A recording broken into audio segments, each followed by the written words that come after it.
اللہ کی توفیق کے بغیر انسان کچھ نہیں کر سکتا، بالکل اپنے جسم سے مکھی تک نہیں اڑا سکتا۔ اللہ تعالیٰ نے انسان کی کمزوری بیان فرمائی کہ اگر انسان کے کھانے میں سے مکھی اپنے منہ میں کھانا لے لے، انسان تو کیا ساری دنیا مل کر اس مکھی کے منہ سے کھانا واپس نہیں لا سکتی۔ ضعف الطالب والمطلوب، انسان اتنا بے بس، اتنا لاچار ہے، کچھ بھی نہیں کر سکتا اللہ کی توفیق کے بغیر۔ تو اللہ کے گھر میں آنا یہ اسی کی توفیق سے ہوتا ہے۔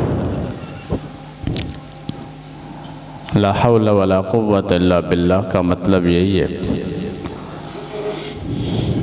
اللہ کے عرش کے خزانوں میں بہترین خزانہ لا حول ولا قوت الا باللہ، اس کا ذکر، اس کا مفہوم یہی ہے کہ اللہ ہی کی توفیق سے ہوتا ہے۔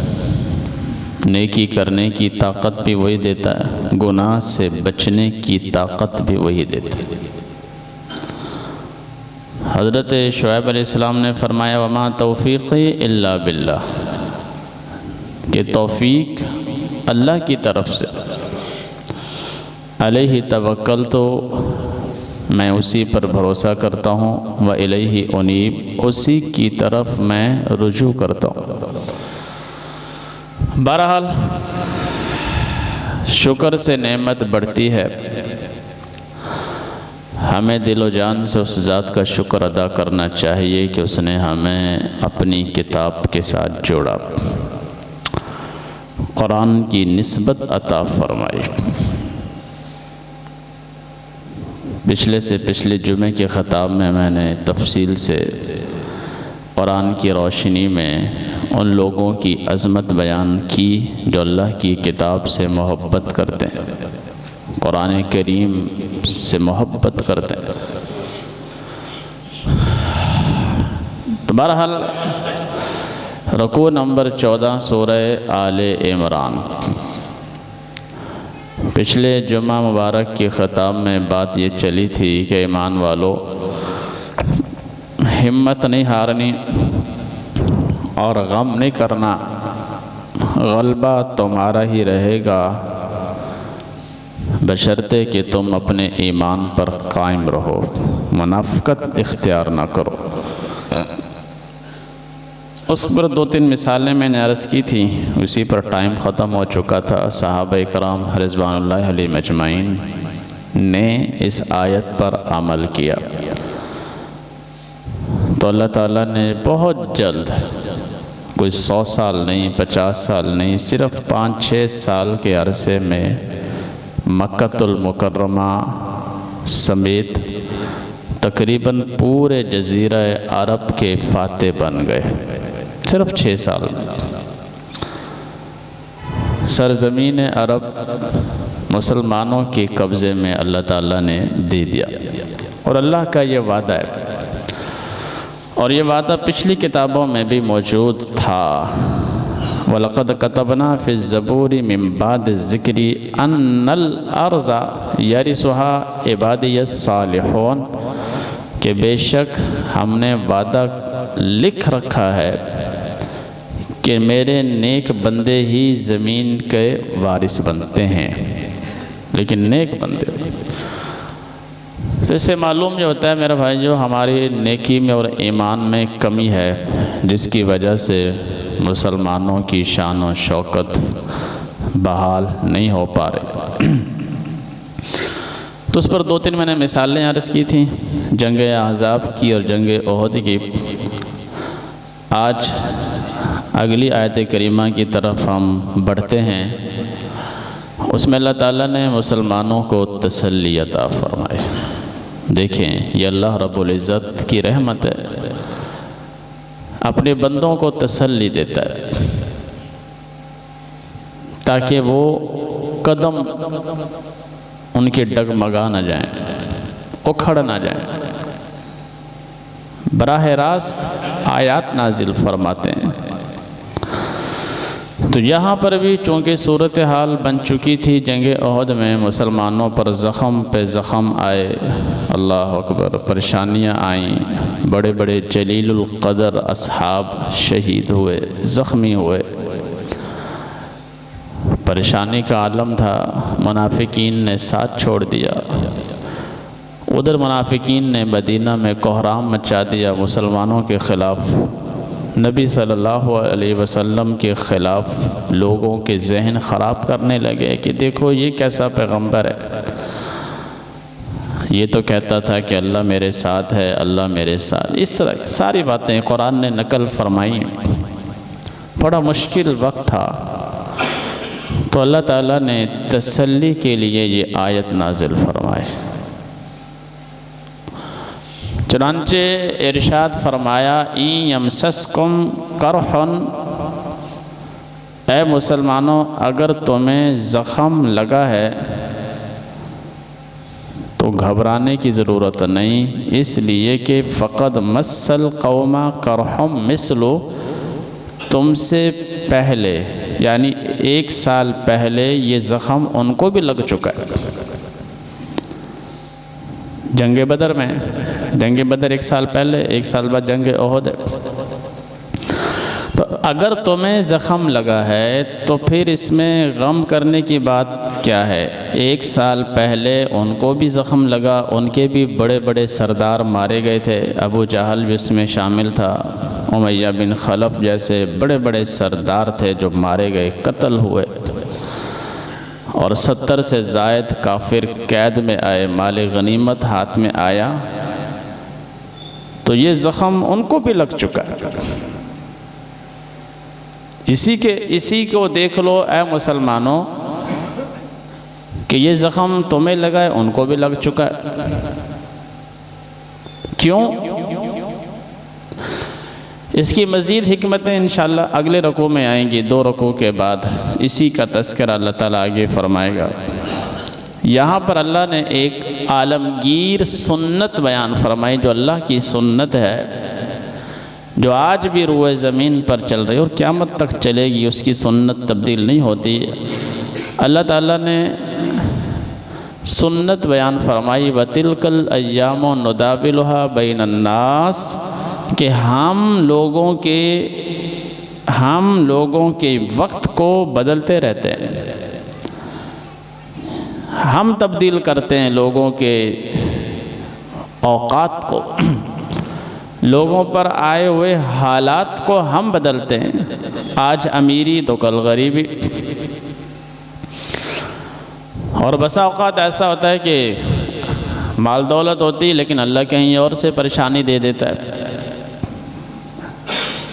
ایسا تو نہیں کہ جس بندے کے پاس مال کی فراوانی ہے تو اس کو کوئی غم ہی نہیں ہے، کوئی اور غم دے دیتا ہے، اولاد کا غم دے دیتا ہے، ماں باپ کا غم دے دیتا ہے، بیوی کا غم دے دیتا ہے، شوہر کا غم دے دیتا ہے، کچھ بھی دے دیتا ہے۔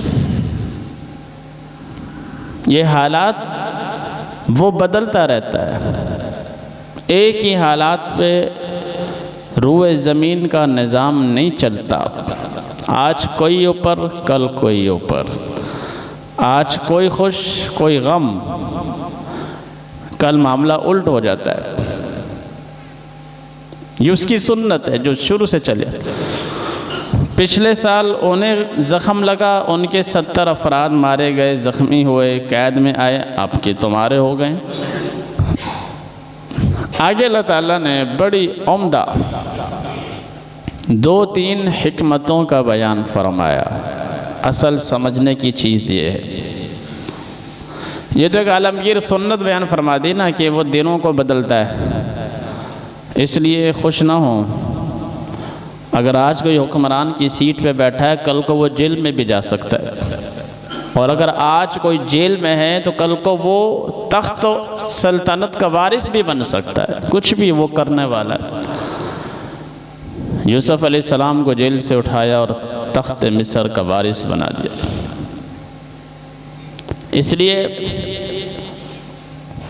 اس چیز کے اوپر یہ کوئی معیار نہیں ہے کہ آج ہم بادشاہ ہیں تو لہٰذا ہمیشہ بادشاہ رہیں گے۔ حکمتوں کا بیان فرمایا کہ مسلمانوں کو زخم کیوں لگا، صحابہ کرام بڑی تعداد میں شہید کیوں ہوئے، وجہ بیان فرمائی خالق کائنات نے۔ اللہ اکبر، کوئی بڑی وجہ نہیں ہے، سادہ قرآن، سادہ بالکل انسانوں کی عقل کے مطابق، اور ایسی چیزیں جو عام انسان سمجھ بیٹھے، دیہاتی بھی سمجھ جائے، شہری بھی سمجھ جائے، ڈاکٹر بھی سمجھ جائے، مزدور بھی سمجھ جائے۔ یہ کوئی سائنسی باتیں نہیں ہیں کہ جو سمجھ میں آنے والی نہیں، اللہ نے انسان کو سادہ پیدا فرمایا، تو قرآن کریم بھی سادہ فرمایا کہ وَلِيَعْلَمَ اللَّهُ الَّذِينَ آمَنُوا وَيَتَّخِذَ مِنْكُمْ شُهَدَاءَ۔ پہلی حکمت بیان فرمائی جنگ احد میں شہادتوں کی، فرمایا کہ تمہیں زخم اس لیے لگا تاکہ اللہ رب العزت ظاہر کر دے کہ ایمان والا کون ہے، منافق کون ہے، سچا کون ہے، جھوٹا کون ہے۔ وَلِيَعْلَمَ اللَّهُ الَّذِينَ صَدَقُوا وَلِيَعْلَمَ الْكَاذِبِينَ، سچے کون ہیں، جھوٹے کون ہیں، تاکہ دنیا کے سامنے واضح ہو جائے۔ یہ ایک بڑا مقصد ہے مسلمانوں پر حالات آنے کے، کیونکہ قیامت کے دن میں روایہ بہت سے لوگ ہوں گے اللہ کے سامنے مگر مچھیاں آنسو بہائیں گے، یا اللہ ہم تو تیرے دین کے ساتھ بڑے مخلص تھے، تیرے قرآن کے ساتھ بڑے مخلص تھے، بڑے سچے تھے ہم۔ تو قیامت کے دن وہ چیز کوئی بندہ نہیں کہہ سکے گا، کیونکہ ایسے مشکل حالات میں ایمان والے اور کافر منافق الگ الگ ہو جاتے ہیں، نکھر کے سامنے آ جاتے ہیں، پتہ چل جاتا ہے کہ کون دین کے ساتھ مخلص ہے، کون مخلص نہیں، پتہ چل جاتا ہے کون قرآن کے ساتھ مخلص ہے، کون نہیں ہے، بالکل واضح ہو جاتا ہے۔ جو مخلص ہوتے ہیں وہ مشکل حالات میں بھی ساتھ نہیں چھوڑتے۔ اس کی مثال آپ کے سامنے ہے کہ جب جنگ احد میں پریشانی آئی تو جو منافق تھے وہ نکھر کے سامنے آ گئے، مدینہ منورہ میں ایک ایک منافق کا پتہ چل گیا، ایک ایک، اور جو سچے کھرے مومن تھے ان کا بھی پتہ چل گیا۔ اسی وجہ سے پچھلے جمعے کے خطاب میں نے 2 مثالیں عرض کی تھیں کہ صحابہ کرام رضی اللہ علیہ مجمعین جو سچے تھے،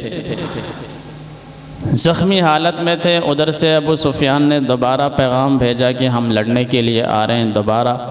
جو سچے تھے وہ زخموں کے باوجود پھر تیار ہو گئے لڑنے کے لیے، زخموں کے باوجود۔ تو اسی طرح یہ قیامت تک اللہ کی سنت ہے کہ مسلمانوں پر پریشانی کا جب عالم آتا ہے تو جو منافق ہوتے ہیں، مفاد پرست ہوتے ہیں، دنیا پرست ہوتے ہیں، وہ سامنے آ جاتے ہیں نکھر کے، پتہ چل جاتا ہے کہ یہ لوگ صحیح نہیں ہیں، جھوٹے لوگ۔ اللہ نے صاف فرمایا، آج بھی یہی حالات ہیں، مسلمانوں پر کہیں بھی ظلم ہوتا ہے، کہیں بھی، ہندوستان میں ہوتا ہے، برما میں ہوتا ہے، فلسطین میں، افغانستان میں، تو آپ کے سامنے کہ مسلمانوں کی کیا صورتحال ہوتی ہے، کتنا مظلوموں کا ساتھ دیا جاتا ہے، کتنا مظلوموں کے حق میں آواز بلند کی جاتی ہے آپ کے سامنے۔ قیامت کے دن یہ حساب ہوگا، پھر یہ کہہ تو نہیں سکیں گے اللہ ہم تو بڑے سچے تھے، ہم تو ان کے ساتھ تھے، ہم تو کشمیریوں کے ساتھ تھے، افغانیوں کے ساتھ تھے، ہم برما کے مظلوموں کے ساتھ۔ کتنا شدید ظلم ہوتا ہے برما میں خاص طور سے، کیا فائدہ ایسی دولت کا۔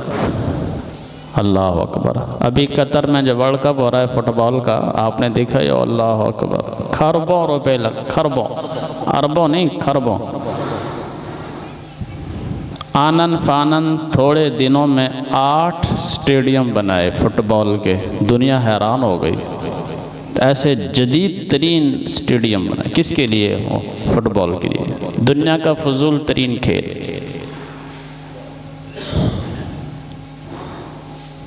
خربوں روپے لگاتے، ایک مہینے کا 28 دن کا ورلڈ کپ، تو انہوں نے ان کی مدد کے لیے کتنے خیمے بھیجے، برما کے مظلوم مسلمانوں کے لیے کتنے خیمے بھیجے، پاکستان کے اندر بھی آپریشنز ہوتے ہیں، قبائلی علاقوں میں لوگ متاثر ہوتے ہیں، ان کی مدد کتنی بھیجی۔ ایک فٹ بال ورلڈ کپ کے لیے قطر ایک اسلامی عربی ملک ہے، عرب۔ میرے بھائیو، آپ کو میں بتاتا چلوں، نبی صلی اللہ علیہ وسلم کی روایت ہے، صحیح مسلم، صحیح بخاری، مشکات شریف کی پہلی روایت، انشاءاللہ آپ کے سامنے اس کا درس ہوگا۔